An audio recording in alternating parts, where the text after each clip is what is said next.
E aí, galera, muito bom dia a todos. Vamos acompanhar o lançamento da Starship. Uhul!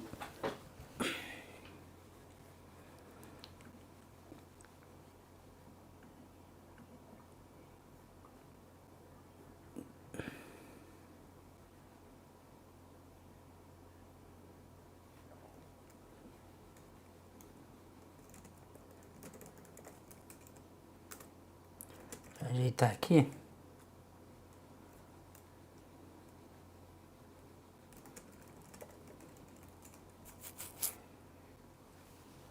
Ver a live ali, o chat respondendo, chat mandando mensagem.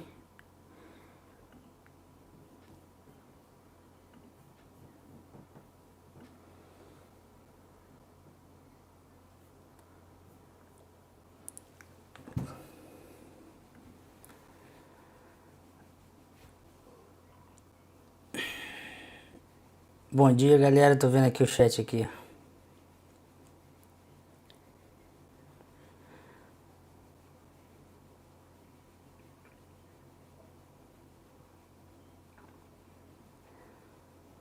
Salve.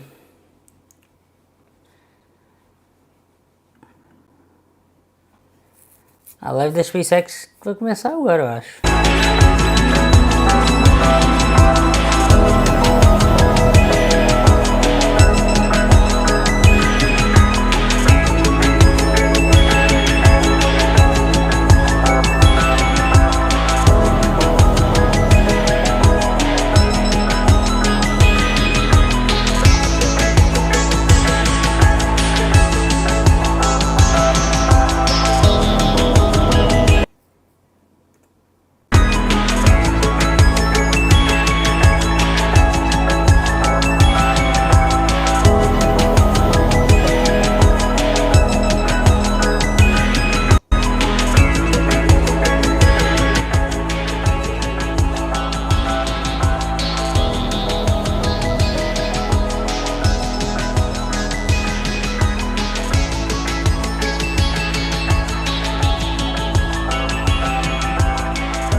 E aí, começou, hein?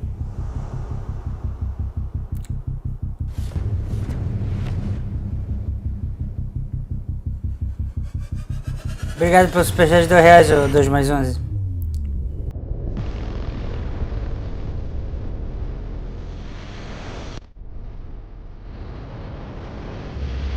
Ah, está a roupa.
Uhul!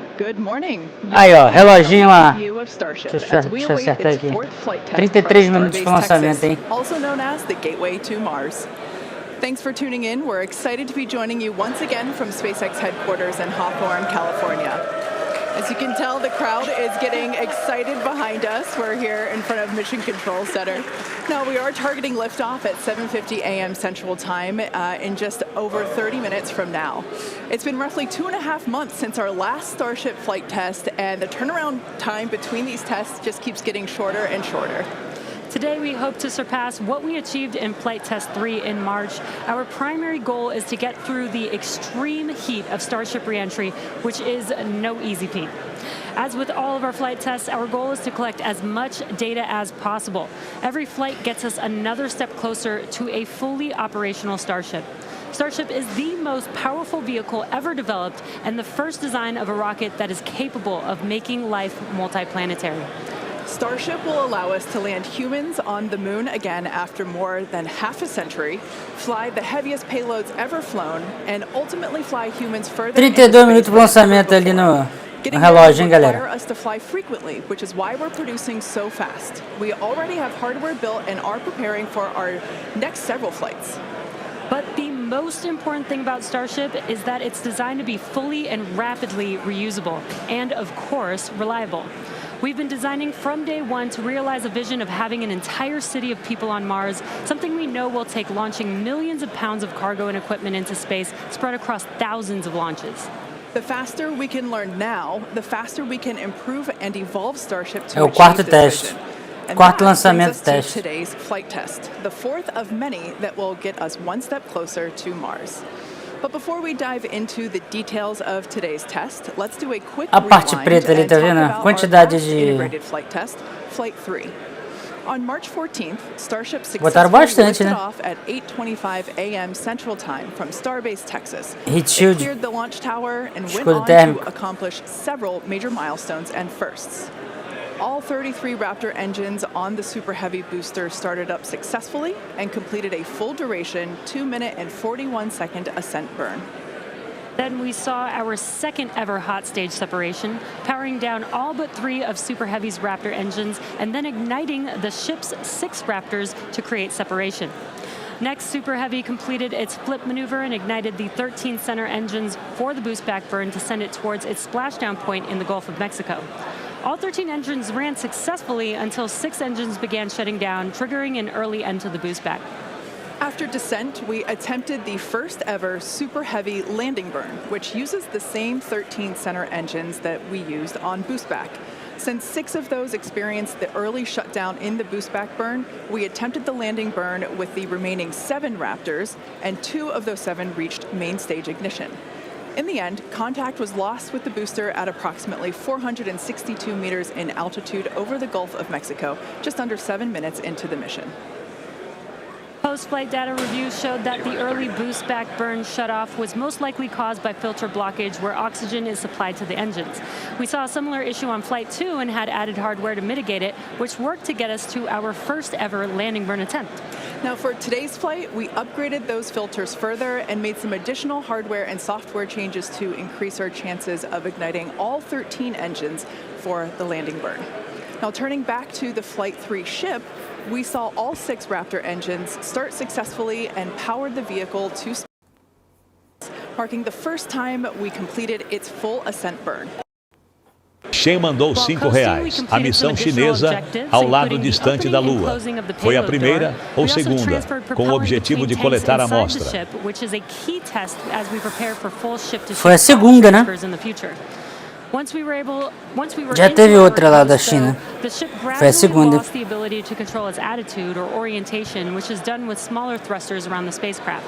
As a result, the vehicle experienced some unplanned rolling.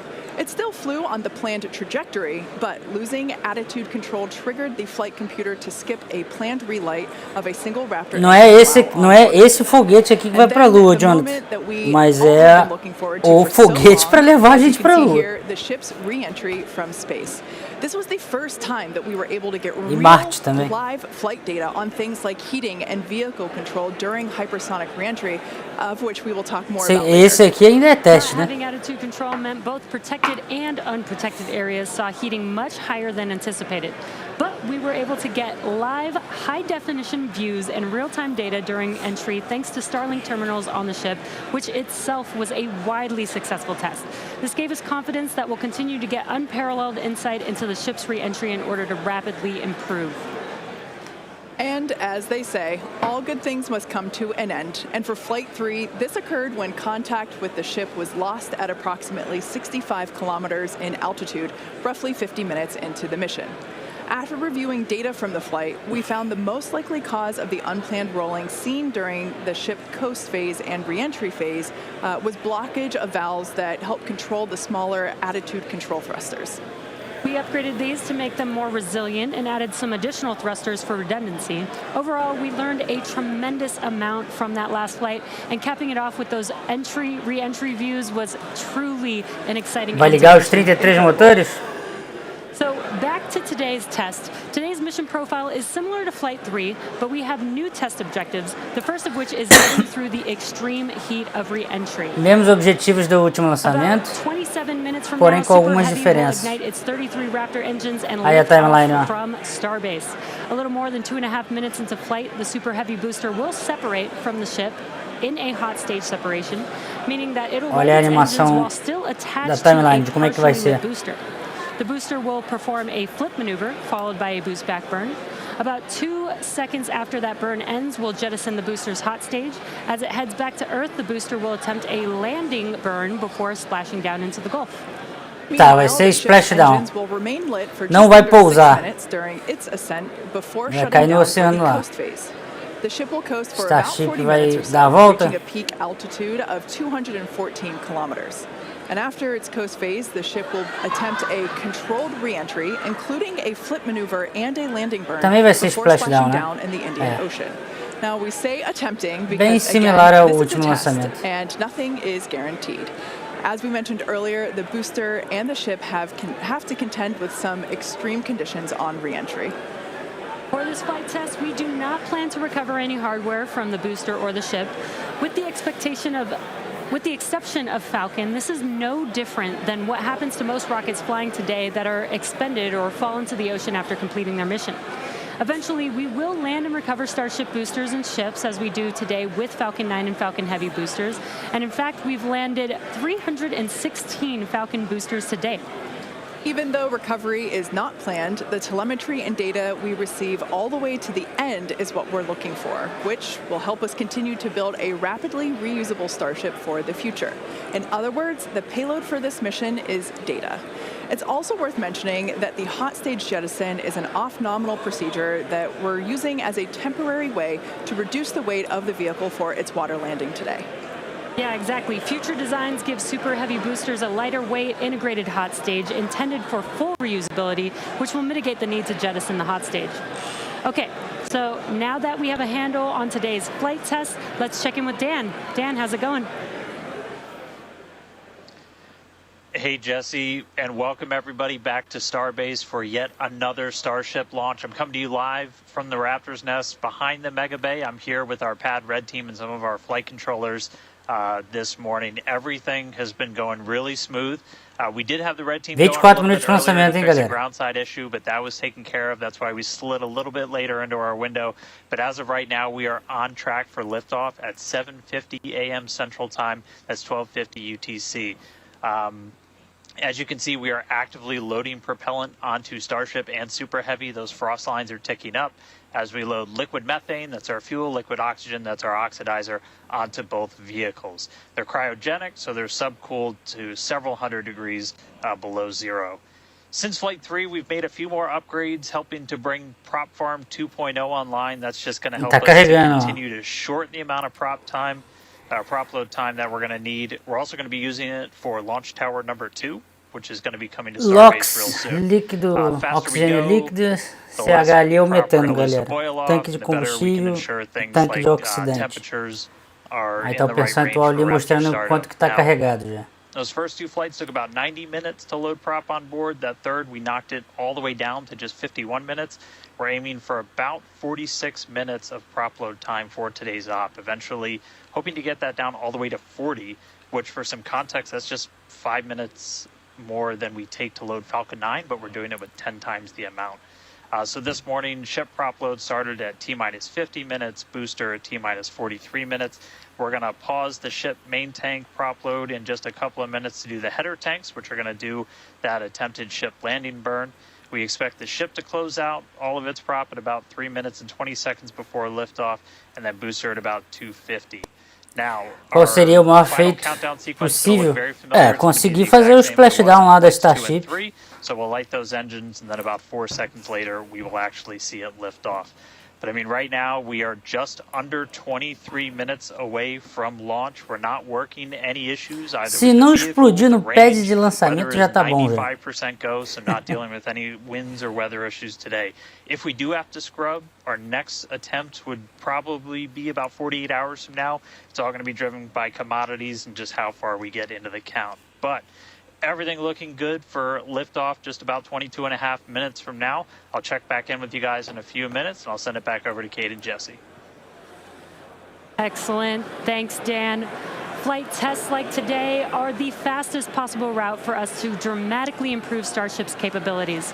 The Starship flying today has already seen a number of changes based on Insider, galera. Insider. QR Code na tela. Não esqueçam de comprar uma camisa lá na Insider para fortalecer o canal. Really fast here at SpaceX. Let's take a closer look at the iteration of the vehicle flying today.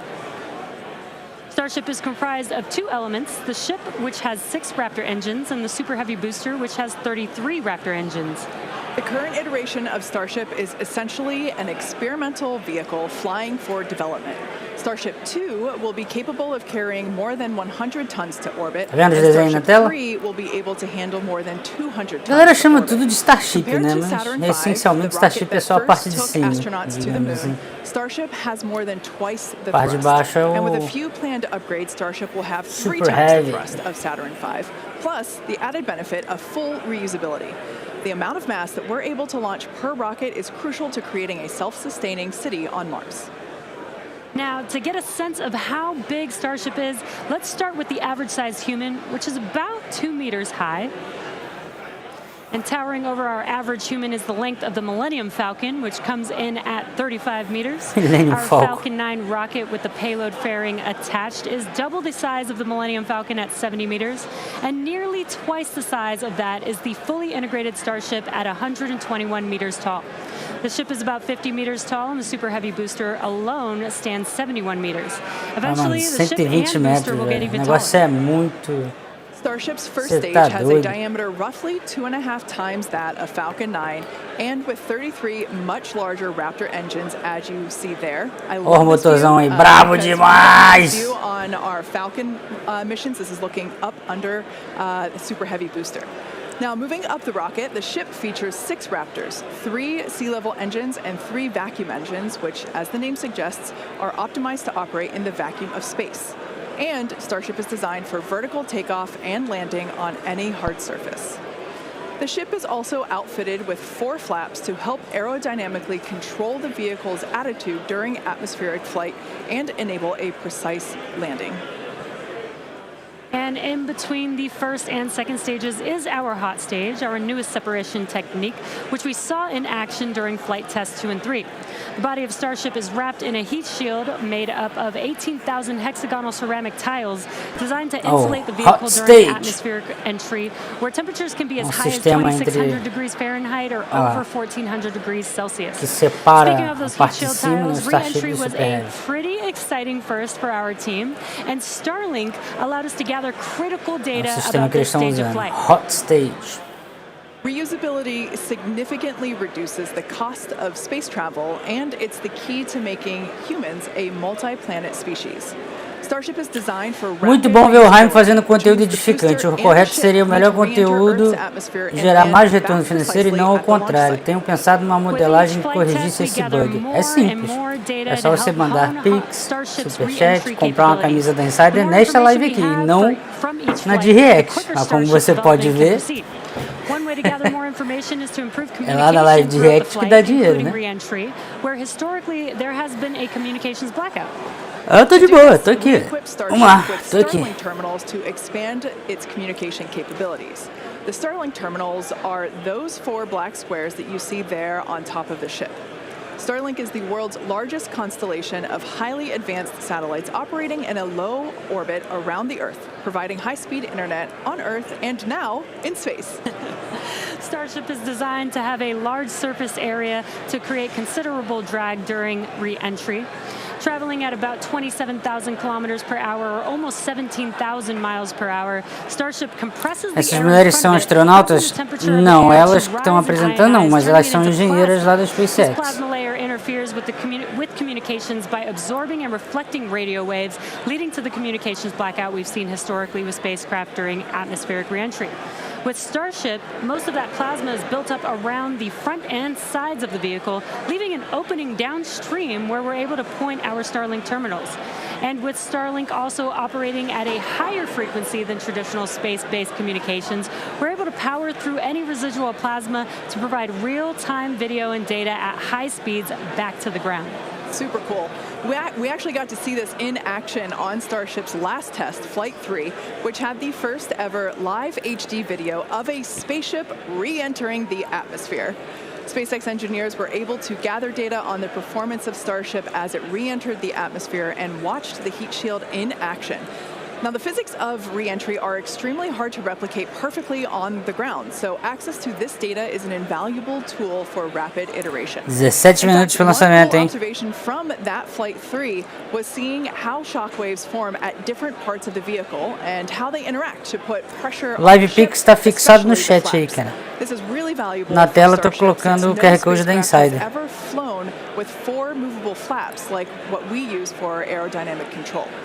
Starship's greatest strength will be rapid and reliable reusability, and Starlink has become a critical tool to make that a reality. Over the next few flights, we'll continue to improve the Starlink performance on Starship, eventually enabling more views and enabling more data to be transmitted in real time. And we'll keep experimenting during entry. You might have noticed a few tiles missing or looking different near the bottom of Starship. We intentionally placed 1 thin tile and removed 2 tiles completely. In their place, we now have sensors to see how hot things get without the tiles in those locations. Botou bastante, Some hein? backup thermal protection options. Ideally, we expect Starship's reentry to improve on each flight, thanks in part to this wealth of new data. But if getting to space is hard, returning from Essa parte space preta is aí, even pra todo harder. mundo That's repetindo right. pra galera No aí, one é o has escudo ever térmico. succeeded in creating a fully and rapidly reusable heat shield. So we could see some spectacular failures before we get this right.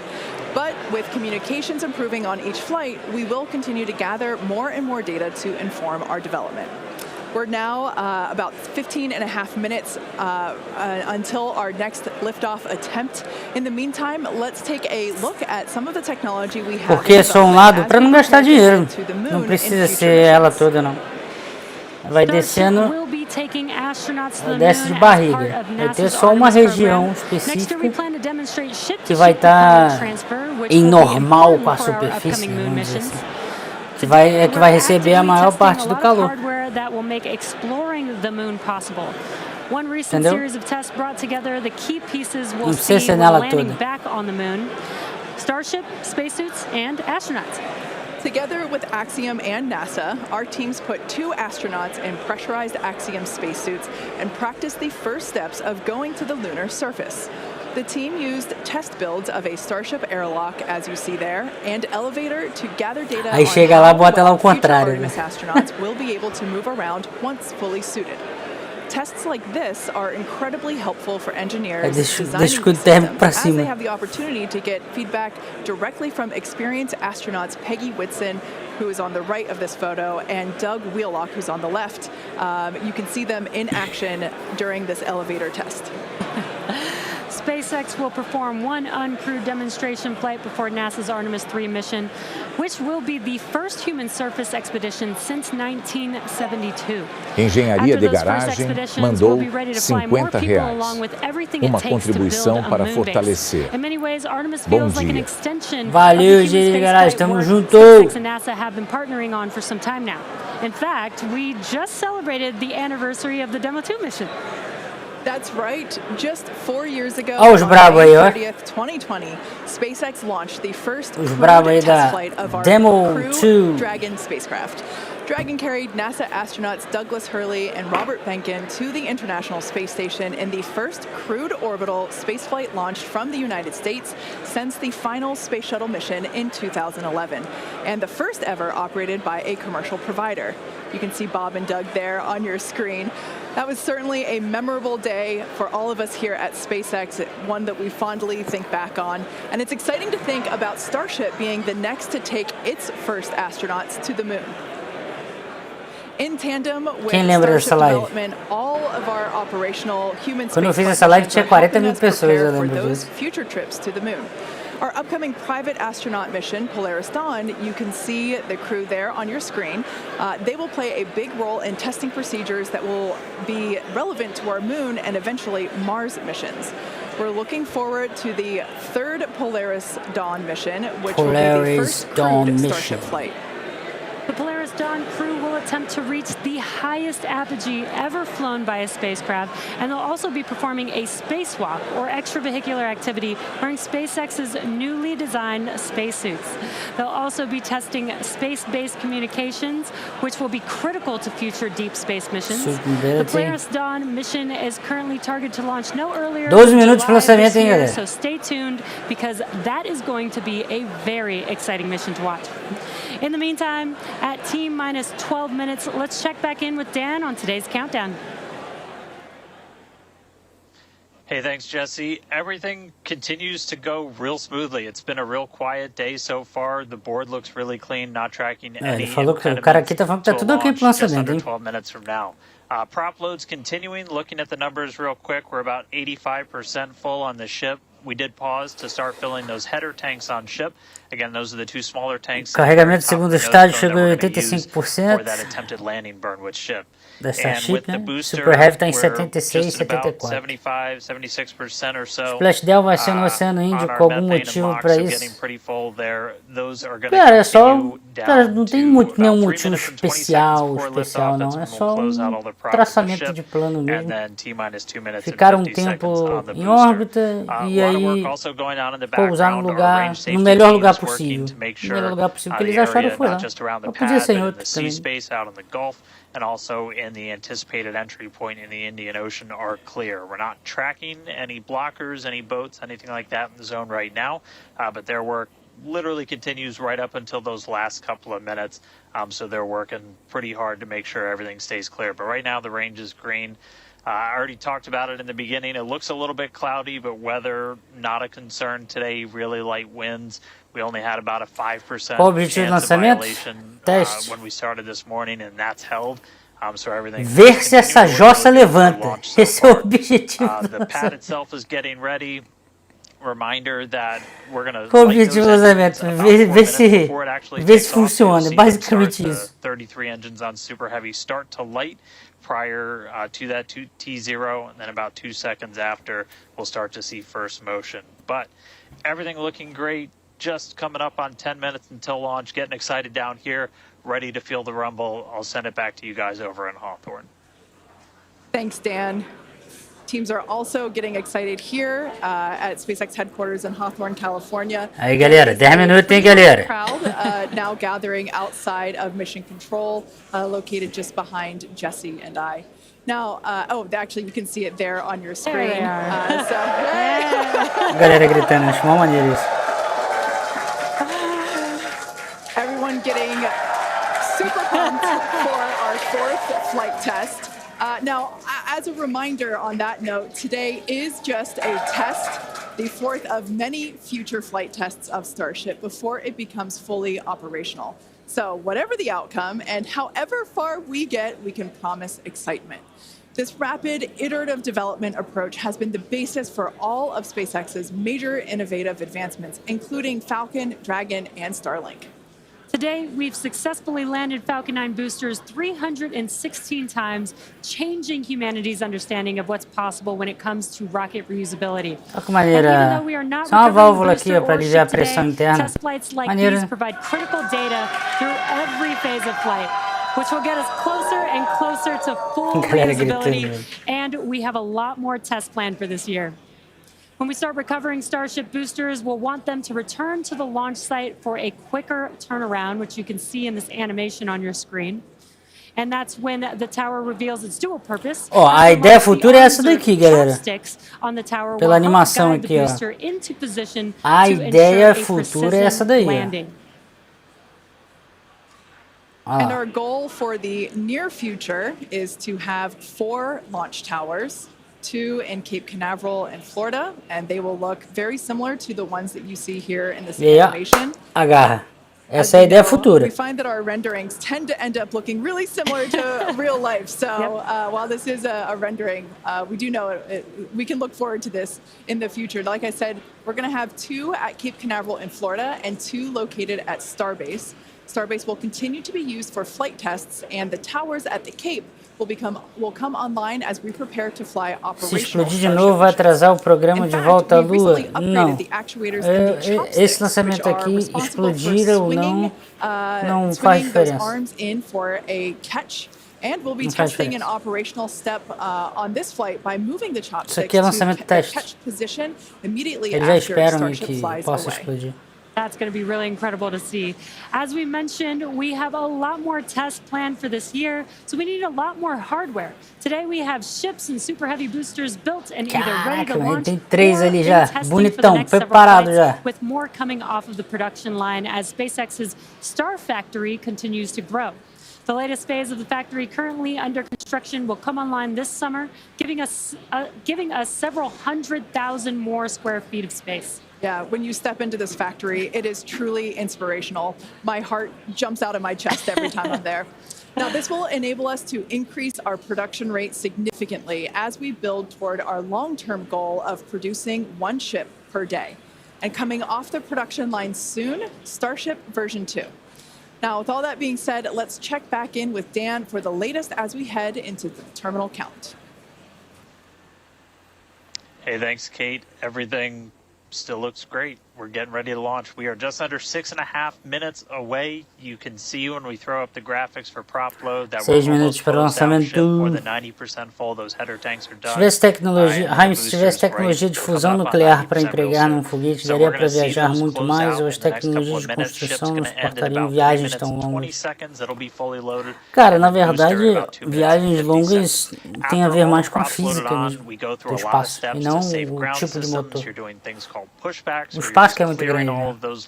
Uma viagem para Alpha Centauri, para a próxima Centauri, vai levar 4 anos na velocidade da luz. Não tem como você fugir disso, entendeu? Então, fusão nuclear para você ter algum tipo de motor a fusão nuclear vai melhorar talvez algumas coisas para as missões aqui de sondas e tal. Estimativa mandou R$5. Há uma breve estimativa de quando será enviada a Starship à Lua. Não tem estimativa, cara. Talvez, sei lá, 2026, 2028, mas não tem estimativa. Não, o Elon Musk toda hora fala uma data. Eu lembro que eu fiz live em 2018 do Elon Musk falando que a gente ia estar em Marte em 2024. Já estamos em 2024. E que a primeira Starship seria lançada em 2020. Já estamos em 2024. Now, once we pass through T-minus 40 seconds, a number of events will occur in rapid succession. The ground spin and ignition systems will come up to flight pressure, and the ship will go to internal power. Now, after that, the quick disconnect arm lockout is removed in preparation for retraction shortly after T0. Gas lines connected to the booster and ship are vented down, and once we pass T-minus 40 seconds, we still have the ability to recycle the count under certain conditions back to T-minus 40 seconds and hold there to assess what happened and if we can proceed again to T0. However, once the water for the deflector system begins flowing at T-minus 10 seconds, any issue after that would be an automatic scrub for the day, as teams would need to refill the deflector's water tanks, as well as the lock storage tanks at the tank farm before making another attempt. So, as Dan mentioned earlier, we are not planning to hold at the optional T-minus 40-second mark.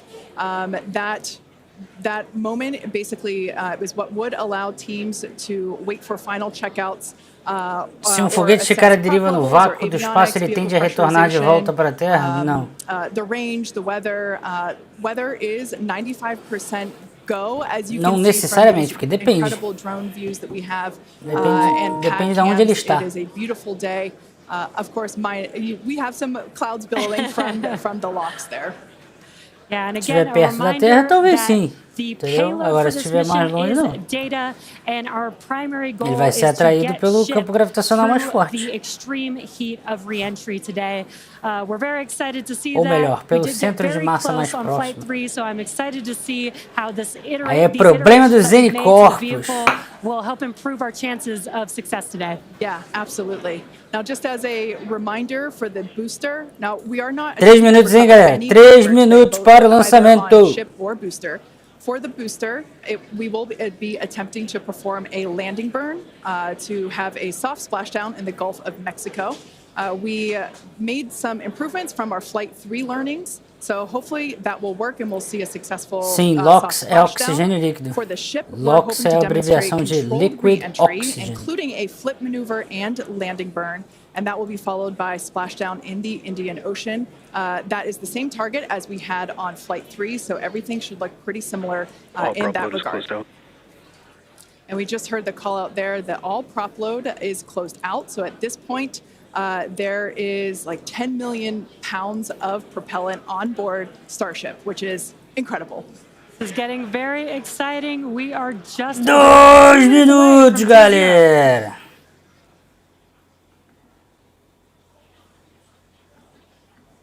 Hime viu um vídeo no YouTube falando sobre uma espécie de nave que poderia dobrar o espaço para diminuir as distâncias. É teoricamente possível? O vídeo é uma viagem.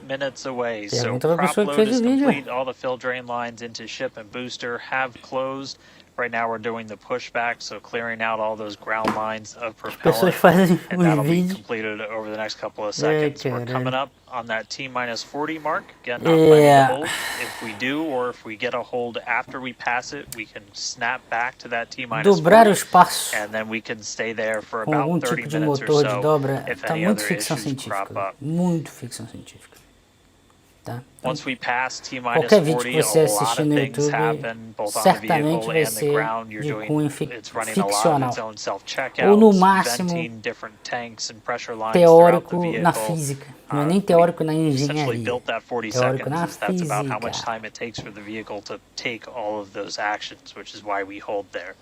But all of that happens automated. You do a final checkout of the TVC, the thrust vector control, how we're going to steer. And then we see liftoff. So we're under a minute away. 1 minuto pro lançamento, galera. É agora, hein? É agora, hein, galera? 45 seconds and counting. Good event, game met. All right, now as we close in, we are past the 40-second mark. So let's listen in. Flight Director Ty Huntington's going to take us through one more time for a Starship liftoff.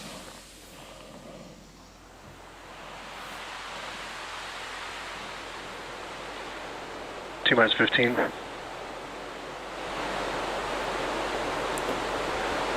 10, 9, 8, 7, 6, 5, 11.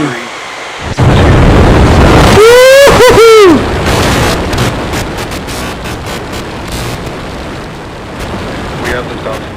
Toma-lhe. We have liftoff. Toma! Vehicle is pitching downrange. Foi. Foi, galera.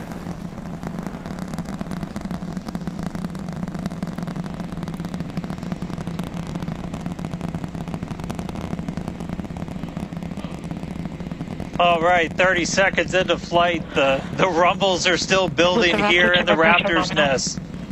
We're seeing 32 out of 33 engines lit on the Super Heavy right now.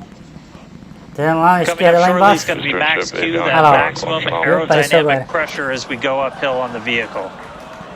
Motor parou de funcionar. Max Q. Chegou no Max Q. All right, we just passed through max Q, so we're going to continue on up. We still have about a minute and 30 seconds until we get to stage separation. Starship now flying faster than the speed of sound. 1.400 km/h já. 1.500. 15 km de altitude. All right, so you got a couple of views. You got the ground trackers in your top camera there. You're looking down from the top of the booster in the bottom left, and then a camera in the top flap of the ship looking back in the bottom right, so getting a couple of different looks as Starship heads uphill. Once we get the hot staging, a lot of things happen all at once simultaneously. We're going to light the engines on the ship, starting with the RVACs first, and then the 3 center sea level engines. Before we're separated, all of that exhaust gets plumed out the side of the hot stage, and then the ship will separate itself. All but the 3 center engines on the booster are going to shut down, so the booster never stops its thrust while we go through this hot stage maneuver. After that, the booster is going to do its flip, start heading back, and then the ship will be on its own power on its way to space. So that should be coming up in just about 30 seconds from now. As of right now, still looking in the 32 out of 33 Raptors lit on the booster. And we'll start to see those stagger down. They're going to turn off in banks, so you'll see the lights on the bottom left screen of the engines that are active start to turn off in different groups, and you'll see those 3 center ones lit. Aí, ó, as aletas. Essas pazinhas aí que vocês estão vendo na tela é para você controlar o foguete. Aí, ó, separou bonitão, galera. Hot stage confirmed. Ship under its own power. Booster boosting back. Looks like all 13 desligou o anel exterior de Kate, we've got a booster on the way back to the Gulf and a ship on the way to space. O bagulho tá tudo funcionando, velho. Até agora, pelo menos aos meus olhos, não tô vendo nada de errado. Partiu Lua, já veio, vai logo pra Lua já, pô. Já vai logo direto, pô. All right, the first stage currently performing the boost back burn. This is expected to last a little over 1 minute. This propels the booster back toward the coast, taking it to a landing in the waters of the Gulf of Mexico. As you can see on your screen in the bottom left-hand corner, we were only using the 13 center engines 27.000 km/h. Vocês estão vendo ali embaixo, 6.000, tá vendo aí, 7.000 km/h, tá vendo? Heard confirmation there of good boost back burn shutdown. 7.000 km/h. Essa velocidade que você tá vendo aqui embaixo vai chegar em 27, 28 mil. Lots of excitement. So right here, this is... Olha isso. This is our view of the jettisoned hot stage. As we mentioned, this is a temporary fix to help reduce the weight of the booster. So we have the Super Heavy booster. Future iterations will have a lighter weight integrated hot stage structure that won't need to be jettisoned. Mano, tá dando tudo certo, velho. Now, after we jettison that hot stage, the booster will begin to attempt its water landing in the Gulf. In the meantime, the ship will coast for about 40 minutes or so up to an altitude of 214 kilometers. And after its coast phase, it will attempt a controlled re-entry. Será que hoje mais tarde vai ter as notícias dos jornais? Bilionário excêntrico explode foguetinho. Good news there. Trajectory is looking good for the ship, which is on the right-hand side of your screen. Olha lá, bateu 10K, tá? At this point in time, as you can see, we have no engines lit on the booster. It is coasting back toward the Gulf of Mexico for a water landing and ship under power of all 6 Raptor engines. There's 3 sea level and 3 vacuum Raptor engines that are lit, as we can see on your screen. O Super Heavy tá descendo. Tem alguma coisa dar errado ainda? Pode explodir. Você tá olhando a câmera aqui? Ela pode simplesmente explodir aqui do nada. These views have been looking incredible. Super Heavy has been performing beautifully today. And you can hear the crowd is very excited about it. As a reminder, for Booster, the primary goal today is to do a landing burn and a splashdown in the water. And we are just about 30 seconds away from that landing burn expecting to begin. And an incredible view from the forward portion of the booster. This is basically on top of the Super Heavy booster, where we have jettisoned that hot stage, so now we can see this incredible view of Earth as it's making its way back down to the Gulf of Mexico. Right now, the booster is using the 4 hypersonic grid fins to guide itself through atmospheric re-entry. And we are expecting that essas landing câmeras burn que here. estão filmando aqui é tudo com o Starlink, velho.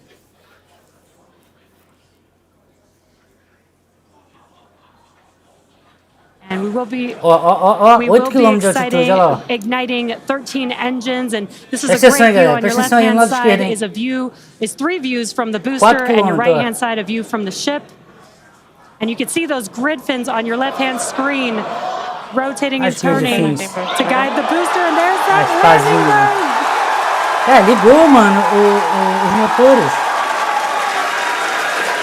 That landing burn just begun. Mano, deu certo o bagulho, velho!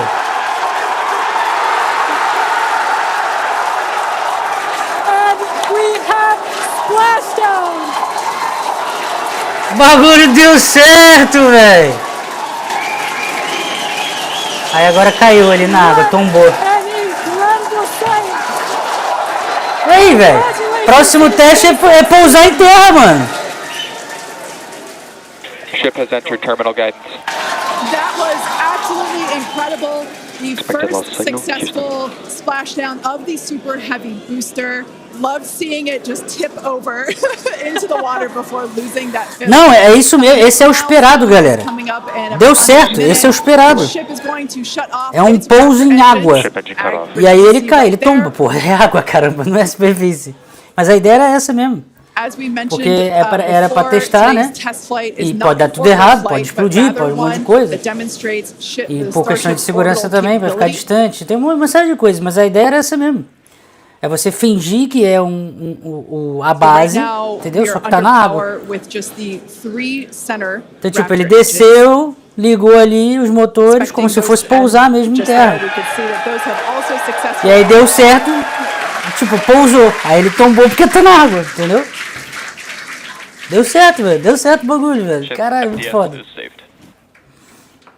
Vamos ver agora se a Starship vai dar certo também. Oh, there's great news there. The call out we were hoping to hear. Amazing views once again from Starship. We have our second Starship in space. These live views being brought to us. Mas já dá para testar, Pedro. O próximo já poderia tentar, não poderia não? Incredible view we have once again. So já dá para pensar em tentar. I'm like still jumping up and down. Like this whole building was going absolutely insane when we saw the booster hit the water. I mean, wow.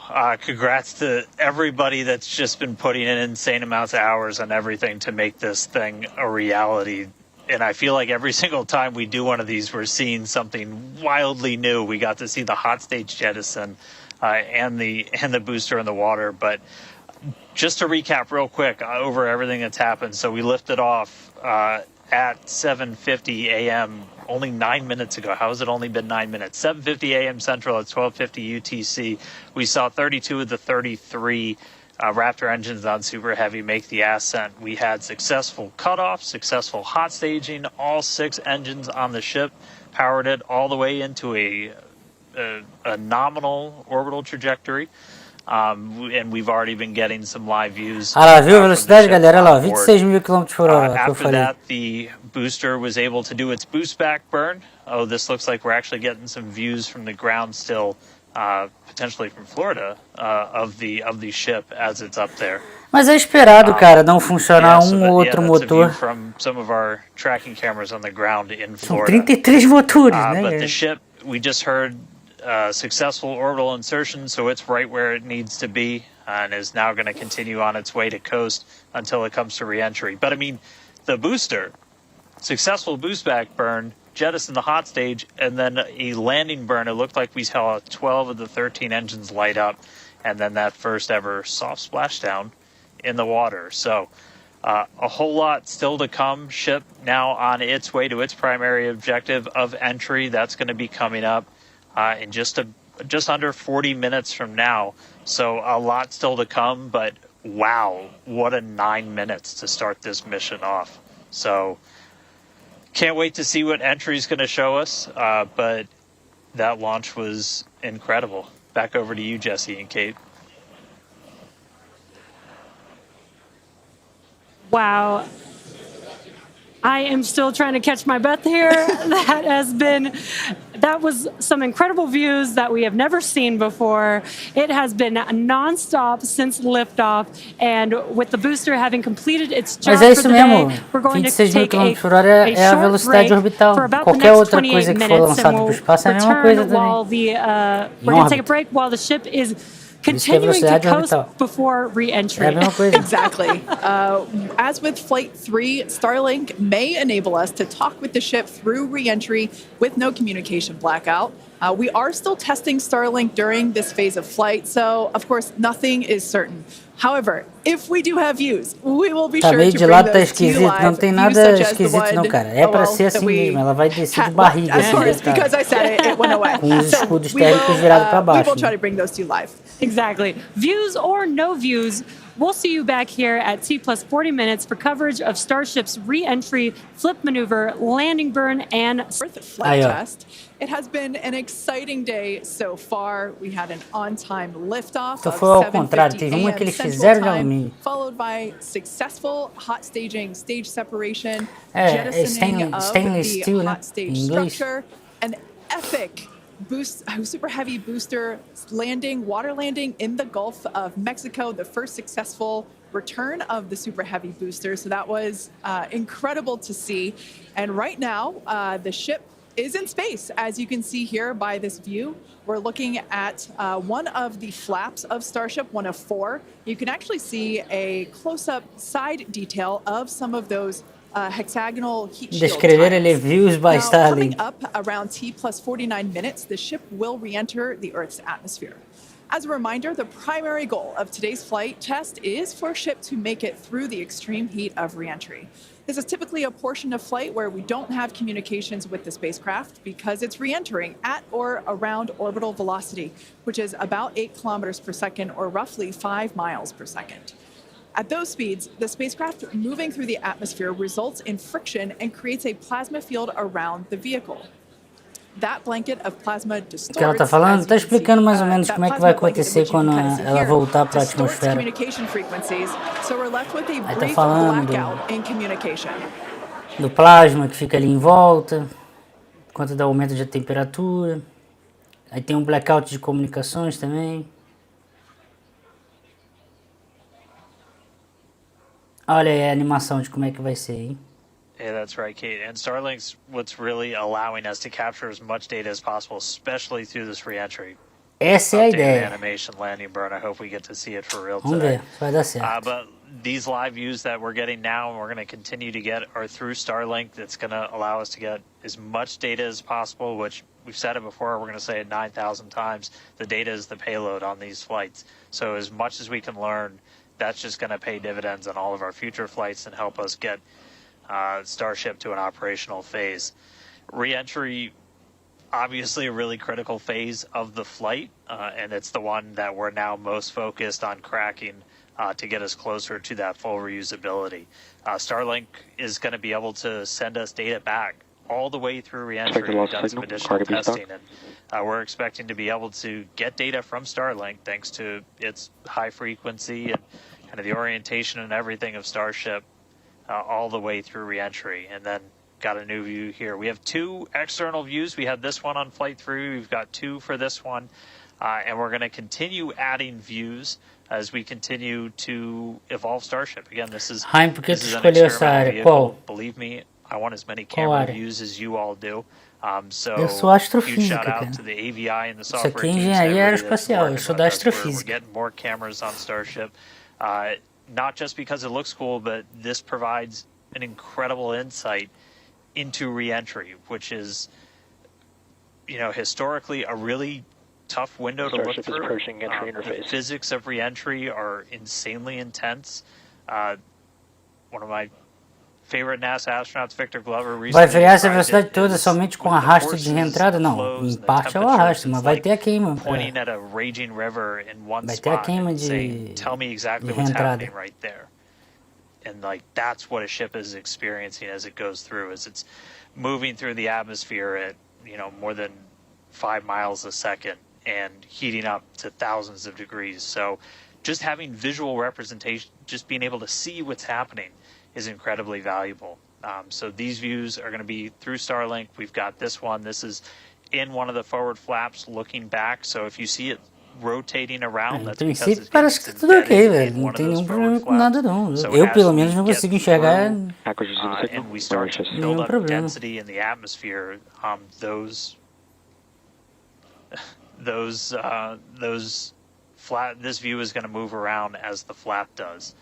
And then the other one we had a little bit earlier is Seja, looking é só at um one of the problema na other forward câmera, flaps velho. on the other side. Eventually, we're going to keep adding more cameras to Starship, get a couple of different views from the outside of all the different areas, and then also eventually to be able to see payloads once they're deployed. So a lot more exciting stuff coming up in the future.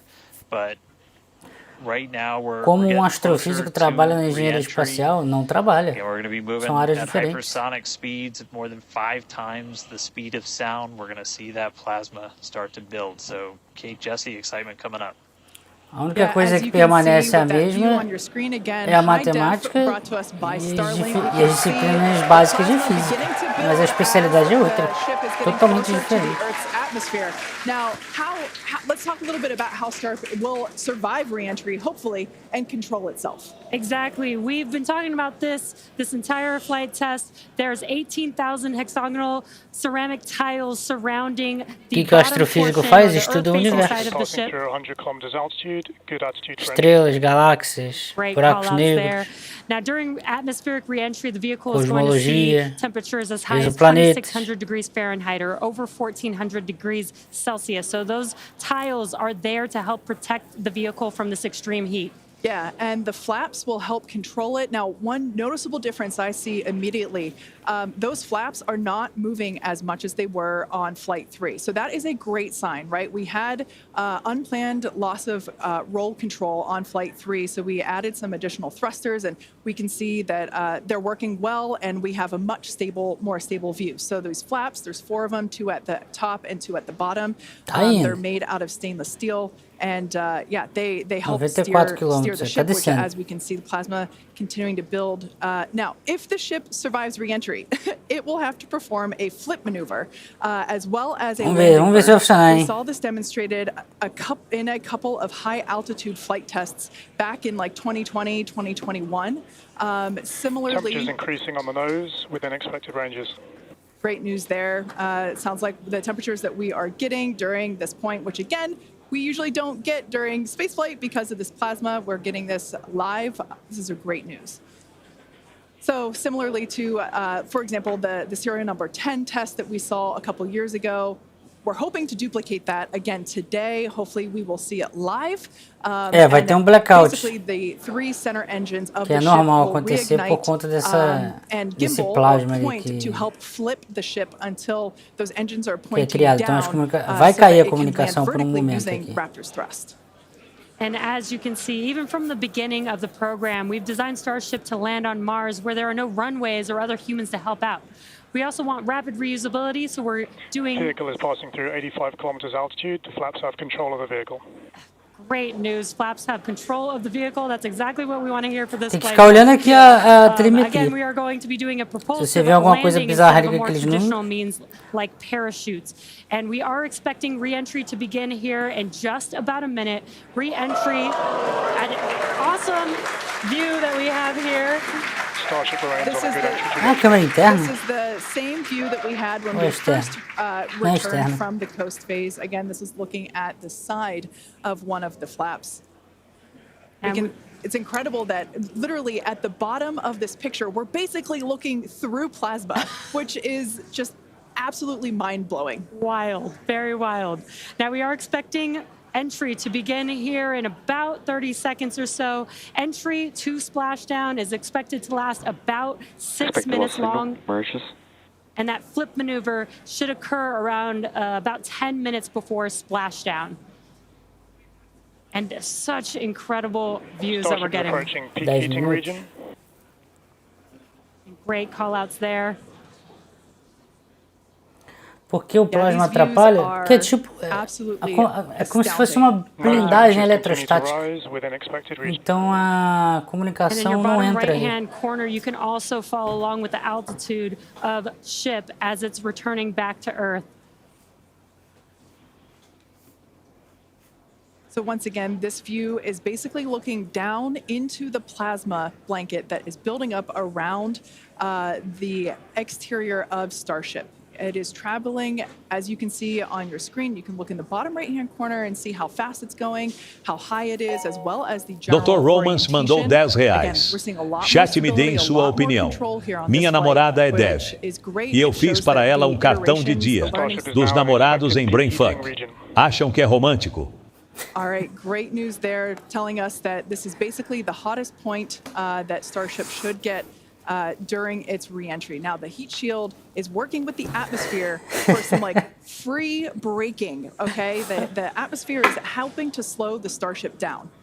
Yeah, exactly. We're not using any engines or thrust to slow the vehicle down. Exactly what Kate mentioned. We're just using the atmosphere and those heat shield tiles protecting the vehicle. Sabe quando você está dentro de alguma, tipo, sei lá, this is another one of those algum moments prédio. that we have been waiting for. Right now, the ship is Tem várias e várias camadas e aí tu fica debaixo no subsolo e não tem sinal de telefone, fica sem serviço. É basicamente porque as ondas não estão conseguindo passar as paredes do prédio, entrar e chegar no teu celular. Tem tipo uma blindagem em volta. É isso, cara. É isso aqui, entendeu? As comunicações não conseguem entrar ali no Starship. É a mesma coisa. Peguei esse exemplo só para tentar dar uma ideia melhor. But again, the vehicle did lose a little bit of its control, attitude control, and this is a very stable view. This is great. This is exactly what we want, and we are hearing that we're getting expected call-outs. Mm-hmm. Absolutely. Starship is seeing half a G of acceleration, remains on a good entry trajectory. You know, it's incredible to look at this photo tá tudo ok. O cara acabou de falar que tá tudo wonder, ok. wait, is it real? Is it frozen? You know, we can see the, so I was just going to say Those temperatures have stopped increasing. Oh, that is great news. The temperature is no longer building. But I was saying, we have a little bit of indication there. We can see that streaking occurs and tells us that this is indeed a true view. So once again, we are looking basically through the plasma that is building up around the exterior of the ship. O nome da área é aerotermodinâmica. Então, basicamente, você tem Você tem as moléculas de ar ali. Você tem as moléculas do ar. O foguete passando aí na frente, ele pega uma determinada região da atmosfera, exatamente na frente, na direção de onde está o movimento, e esmaga. Esse esmagamento de uma região de gás eleva a temperatura. Contração térmica. Contração termodinâmica. For entry transonic. E no caso ali, por ser muito rápido, pode ser aproximada como a diabática que fala, né? Que é aqui que você diminui o volume, aumenta a temperatura, aumenta a pressão e sem ter troca de calor com o ambiente externo. É aproximadamente adiabático, né? Dá para modelar, digamos, com a termodinâmica adiabática. Mas aí, de qualquer maneira, após um certo período de tempo, para atingir o equilíbrio termodinâmico, o calor ele vai se propagando ali ao longo do corpo da Starship ou de qualquer outro objeto. Aí vai criando o calor vai se propagando ali, né? E vai criando essa aparência ali meio avermelhada e tal. Tipo isso aí que você está vendo na tela, mais clarinho ali, tá vendo em volta. Aí tem várias coisas que vão se complicando cada vez mais em termodinâmica ali. Parte do calor, se tiver uma região hotspot, por exemplo, ela pode perfurar o material.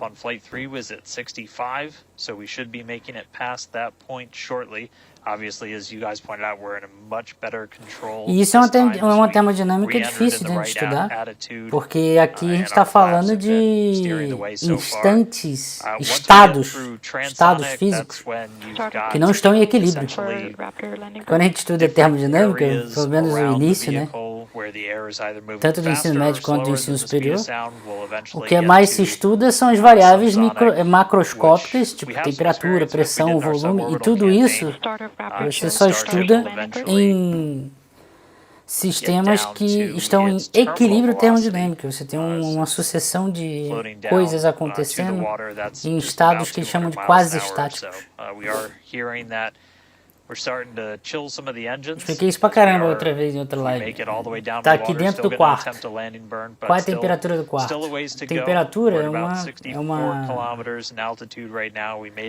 é uma variável de equilíbrio, digamos assim, né? Então quando eu falar aqui dentro do quarto tá 25 graus, é a média, porque tá em equilíbrio o quarto inteiro em torno de 25 graus. É diferente de você perguntar qual é a temperatura da Starship neste exato momento agora. E se você medir ali, em regiões diferentes vai estar temperaturas malucas. Em um lugar vai estar absurdo, outro vai estar mais frio, não sei o que, vai estar tudo maluco. Então você não consegue definir qual é a temperatura da Starship nesse exato momento, porque não está em equilíbrio. Então você tem que esperar, entendeu? Atuar ali a segunda lei da termodinâmica. Quando atingir o equilíbrio, você tem a temperatura média.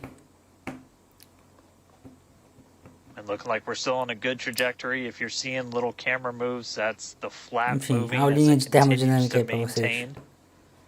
The attitude of the vehicle as it re-enters. And I mean, not just camera views, but we've got sensors inside the ship. We've got those sensors down at the very aft end of the vehicle where we pointed out we had some intentionally missing tiles, where we've got some sensors looking at just how hot it's getting around there.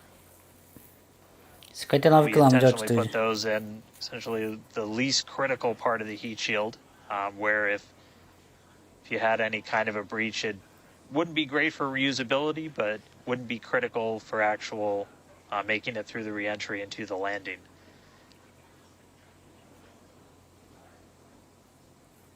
.58 kilometers, we're continuing to descend. Tá indo aí, não perdeu a câmera ainda não, hein, galera. We're actually getting closer and closer to that expected splashdown point, which is just to the Hime, como funciona esse escudo de calor? De que material é feito? O nome do material é o melhor, PKX. A não ser que eles tenham mudado, eu não lembro, e eu não vi. Mas desde da última vez que eu vi, o nome se chama PKX. É sério mesmo, não tô usando não. Escreve aí no Google aí pra você ver. The speed is dropping. We're hitting the thicker part of the atmosphere now. The speed's going to start dropping precipitously. We're going to start getting to transonic pretty soon, and then after that we'll get into subsonic, where we're moving less than the speed of sound. But wow, what a light show so far. Aí ó, 56 quilômetros. Tá descendo, hein, galera.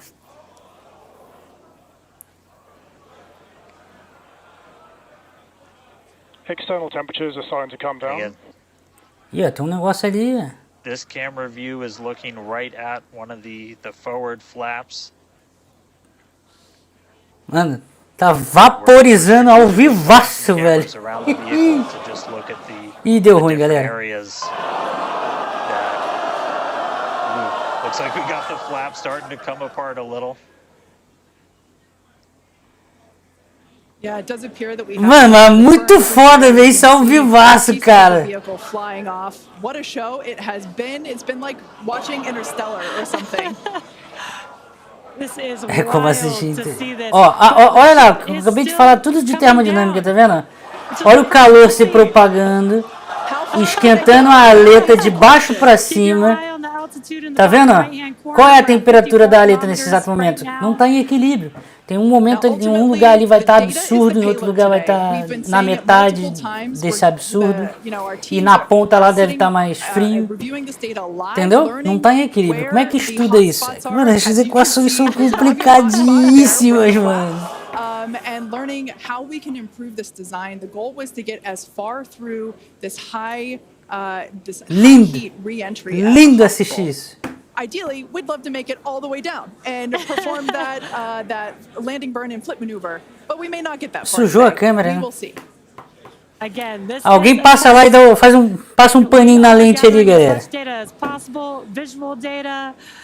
Pô, sacanagem, caiu um pedaço de... Caiu um pedaço de bagulho na câmera.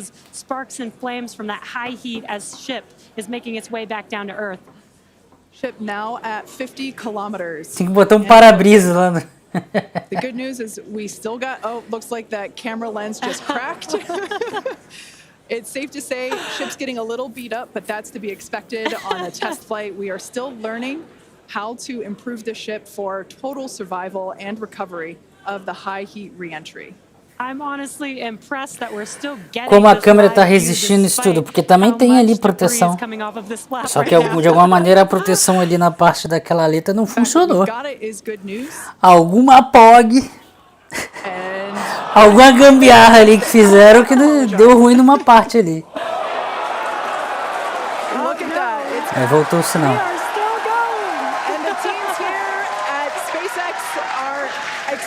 As you can tell by the cheering behind us, there's still a sizable crowd here at Mission Control Center, Hawthorne. A splashdown is expected in just about 4 minutes from now. 4 minutos para o splashdown, hein? Que ela falou aqui. We're still moving. We still have live views. Starlink is doing an incredible job. Maximum entry dynamic pressure. External temperatures are dropping. Okay, good news, those external pressures are dropping. The question is, how much the ship is left? We can't really tell. We can still see some of that particulate coming off. And unfortunately, we do have a cracked camera lens. But for any photographers out there and videographers, we know that's part of the gig sometimes. Yeah, and you can see that the speed is rapidly slowing down. Yeah, that's actually really great news for us. We want the vehicle to be slowing down before it splashes down into the ocean. That will help set us up for that flip maneuver, engines first down into the water. Exactly. So we have seen this flip maneuver demonstrated on previous high altitude flight tests like 41 quilômetros, hein, galera? More views, or I should say, more light coming through the view that we have through that cracked and dirtied lens there. But yeah, so we're hoping that this flip maneuver that we can pull off. A foda é que não tem câmera, né? Talvez tenha as externas pra gente ver de fora da nave que eu tô falando, quando chegar perto. Mas, de fato, tem uma aleta que não tá funcionando. Pegou fogo ali, né?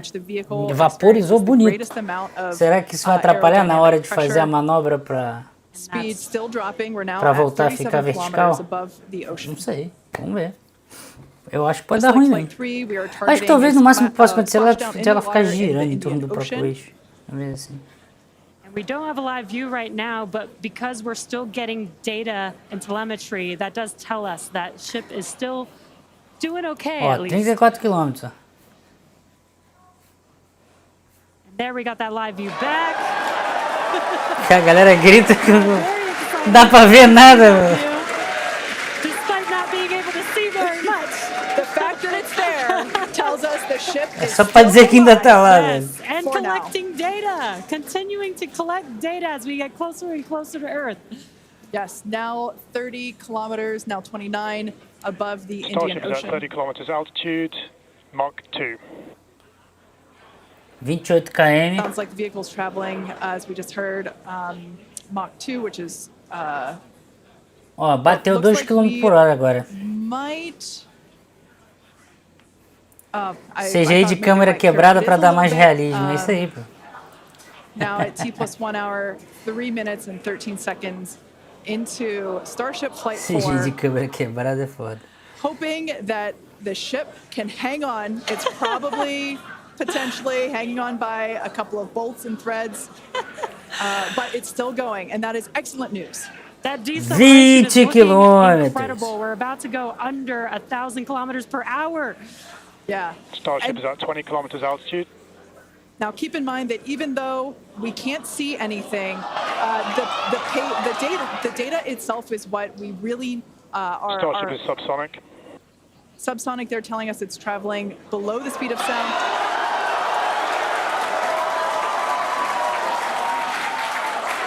That movement means the flaps are actuating. I think we can see something. Caraca, eu tô tentando entender alguma coisa aqui, This velho. is a nail biter. But we are, unfortunately, we can't see through the. Ó, ela tá deitada pela telemetria. Só vocês olharem o desenho ali embaixo, ó. Ela tá deitada. Tá descendo de barriga.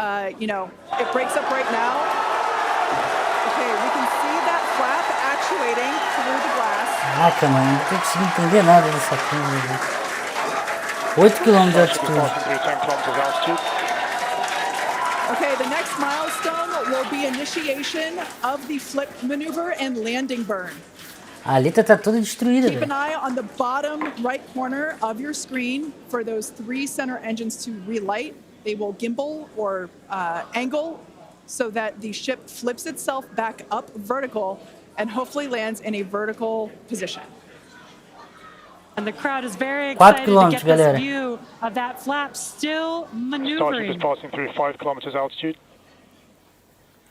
3. This is incredible. 2. Getting very close to splashdown. These fireflies are such a good sign of life right now. We wish we could see more, but we'll take it. Starship is at 2 kilometers altitude, terminal velocity. Ih, olha lá. Ela virou o contrário, ó. Tá vendo ali? Ó. Virou. Mano, a aleta funcionou, velho. Que porra, mano. Caralho, velho. Bagulho quebrado, mano. O bagulho funcionou quebrado, cara. Aí vira de volta. Aí deu certo, galera. Caiu na água. Tombou. Mano, o bagulho funcionou, velho. Pelo menos é o que deu pra entender.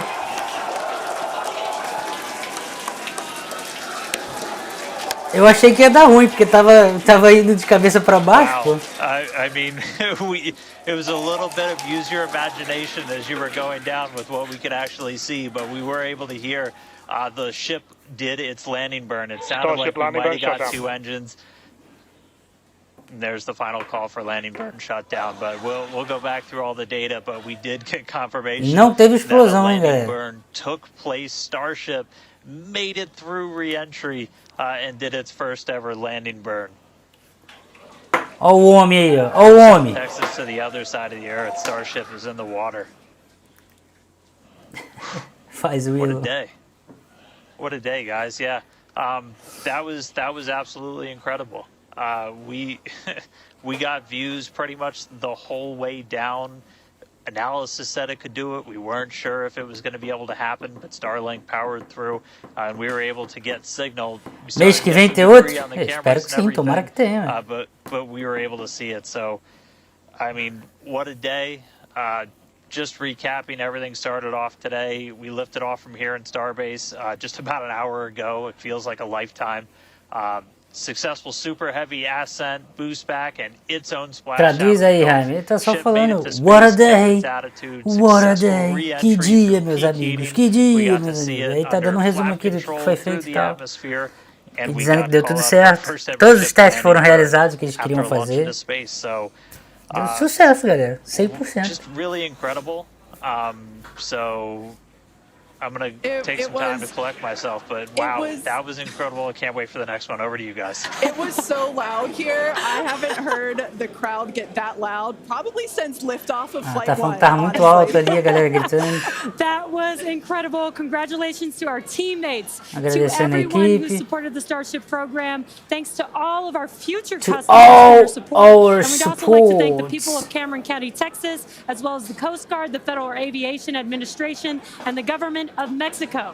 And since agradecer o governo do Starship México, a got a little FAA. bit toasty from that extreme Agradecimentos. re-entry, and we've Que é got isso? our very own Starship right here. Let's have a toast of our own. I've been waiting Que all isso? morning for Vai this. esquentar o marshmallow com a Starship? Light me up. A Starship de maçarico, velho. Yeah. Just like Starship, I like this toasty. I'm keeping this. Now, we've got more Starship test flights coming to you soon. Vocês estão gastando dinheiro fazendo Starship. Thanks for watching, and we will see you next time.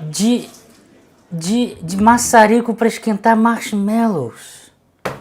Com tanta gente passando fome no mundo. Vou dar um maçarico de Starship para todo mundo assar as carnes. Partiu então, galera. É isso. Eu vou finalizar a live. Qualquer coisa, vocês assistem lá. Tá o Serjão lá ao vivo. Space Today. Vão lá e assistam o Serjão ou no Pedro lá. Space Orbit. Que eles estão ao vivo, eles estão lá no Texas. Então, vou finalizar aqui. Porque aí é legal que vocês vão lá na live dele lá e perguntem pra eles como é que tá lá. A galera deve estar gritando pra cacete lá. Valeu, galera. Tamo junto. Forte abraço. Tenham um ótimo dia e valeu.